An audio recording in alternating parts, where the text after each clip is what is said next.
pessoal, tudo bem? Eu sou a professora Vivi, faço parte do movimento Caravana da Educação. Estou aqui mais uma vez no canal do professor Toninho Vespoli para a gente conhecer um pouco mais de uma autora que é cobrada em concursos da VUNESP, principalmente de ensino fundamental. A gente está falando aqui da Kalai. Ela é uma geógrafa que tem um valor fundamental para a nossa prática do dia a dia nas escolas, que enriquece a nossa aula. Essa pesquisadora é uma coisa muito importante aqui para a gente pensar, são 3 pontos. O lugar vivido como um ponto de partida. O que é que significa? Que a gente precisa considerar os saberes prévios, a leitura de mundo e o repertório que o nosso estudante tem naquele momento que ele chega para a gente. Então, se eu vou discutir a geografia, estou com uma turma de 6º ano, por exemplo, ou eu estou com uma turma de 5º ano e eu quero iniciar os pontos cardeais. Ou eu quero discutir, além disso, como é que a geografia ela impacta na vida, na organização cotidiana. De repente, eu estou numa escola que não tem recurso, não tem uma sala multimídia, eu não consigo passar um vídeo para discutir diferentes linguagens, eu não consigo, de repente ali eu não tenho arquivos com fotos antigas para mostrar o antes e depois, mas eu consigo dar uma volta no entorno da minha escola ali com a turma. Quando eu estou dando uma volta, eu consigo fazer uma discussão que existem diferentes tipos de paisagem e a ocupação do espaço e a paisagem, ela é construída de forma ordeira ou desorganizada, do sentido arquitetônico, mas que tem a ver com a ocupação do espaço, como é que eu me relaciono com aquele meio e como é que eu me relaciono, inclusive, economicamente. A que espaço da cidade me cabe? Quais são as condições, quais são os meios, quais são as estruturas públicas que eu tenho no meu entorno?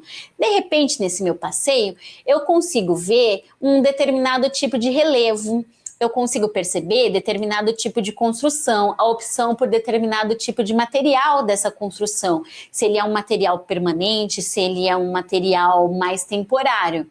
Além disso, a ocupação desse espaço pode ter outros tipos de manifestação.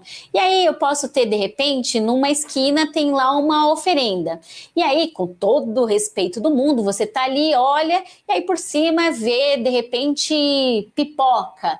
E você tem uma ideia de falar assim, olha, nessa relação local-global, eu consigo perceber que ali tem uma pipoca e eu posso relembrar que existem centenas de tipos de milho desde a América pré-colombiana. Nossa, esse aqui, antes dos descobridores, já existia aqui. Então, será que é por isso que tem esse material em abundância na nossa região? Será que é por isso que é barato? Quais são os tipos que nascem mais fácil no nosso tipo de solo?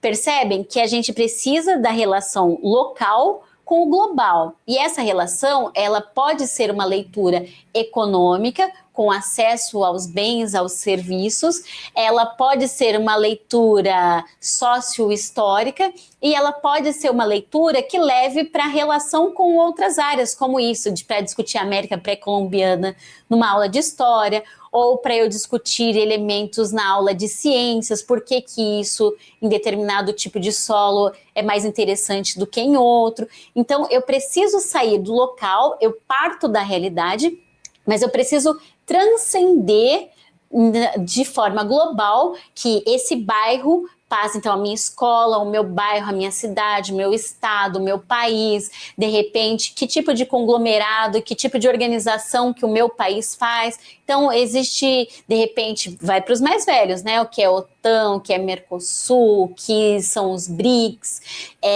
A geografia, ela parte de um preceito que você vai da realidade, como é que é essa minha história, e a partir dali você pode relacionar com o global. E para além disso, ela traz também, né, aqui um olhar muito crítico, que é a questão do espaço como uma construção social. Por que é que determinado tipo de pessoa ocupa determinada parte da cidade? Que organização é essa? É por afinidade? É por dinheiro? É pela proximidade do emprego? É o lugar que sobrou? É o lugar onde as pessoas não têm o direito à habitação respeitado, que não têm o direito ao emprego, que não têm o direito a uma saúde de qualidade? Quais são as benfeitorias que existem naquele espaço? Em tais lugares, demora o mesmo tempo para tapar um buraco na periferia e no centro?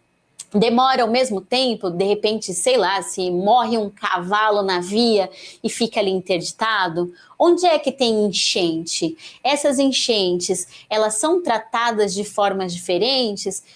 As soluções da cidade. Então, percebem? A geografia, ela não pode ser um espaço de leitura de capitais e de mapas. Ela precisa ser mais ampla no sentido em que analise a sociedade, a ocupação, a diferença dos espaços. E aí a VUNESP vai cobrar isso de você a partir de situações cotidianas do seu estudante. Então, olha, onde você mora, a partir dali o que tem perto, dali é tal lugar, o que é de diferente, o que é de igual, percebe? É uma coisa bem tranquila. Isso aqui já se relaciona, peraí que eu vou passar para vocês que a gente vai ver juntos, com a Sônia Castelar. Ela é também uma pesquisadora brasileira que ela discute a cartografia escolar. O que ela precisa? Traz para a gente de importante? Ela traz a questão da alfabetização cartográfica, da importância de você perceber, de repente, os pontos cardeais, os rios, por que são utilizados, o que é utilizado para ser limítrofe entre um município e outro, um bairro e outro, são elementos geográficos? Como é que eu penso isso?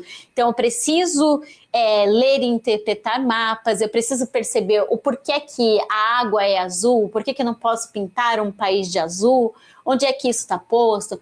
Que trópico que passa aqui pertinho da gente, na região de Itaquaquecetuba, aqui em São Paulo? Qual é o trópico? O que muda? O que é um clima tropical? O que isso interfere, né, numa zona, numa organização geográfica? Mas, para além disso, precisa pensar que essa linguagem geográfica, o uso pedagógico de mapa, ele também não é uma coisa fria e sem intencionalidade. Ele serve, por exemplo, se a gente pensar num tratado de Tordesilhas, ele serviu para fatiar o nosso país. E aí, com ordem de quem? Com organização de quem? Quem disse que tal parte é de espanhol da América, outra parte é de português? Percebem que a partir de um mapa se faz um desenho, um papel e discute.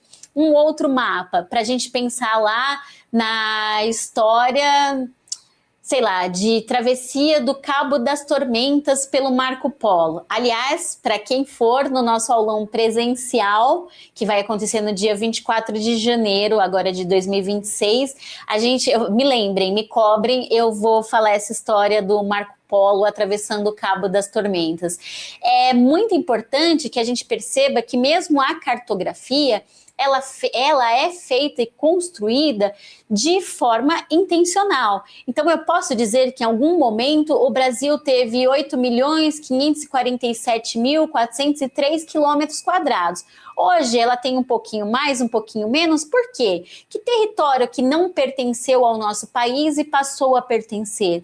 Que território que faz divisa com outros países que correm mais risco da gente ter mais intervenção cultural, ou que eu possa ter mais intervenção política, ou que eu possa ter mais interesse de recursos naturais. Então, a cartografia, a geografia são essenciais para a nossa vivência do dia a dia, para a organização da sociedade, mas também para a gente entender o mundo que a gente vive. A geografia, a política e a cartografia estão mais próximas do que vocês imaginam. Não deixem de estudar sobre esse assunto, tá bom, gente? Um beijo, até a próxima aula e até o aulão presencial para quem vai fazer a prova de Itaquaquecetuba. Tchau, tchau!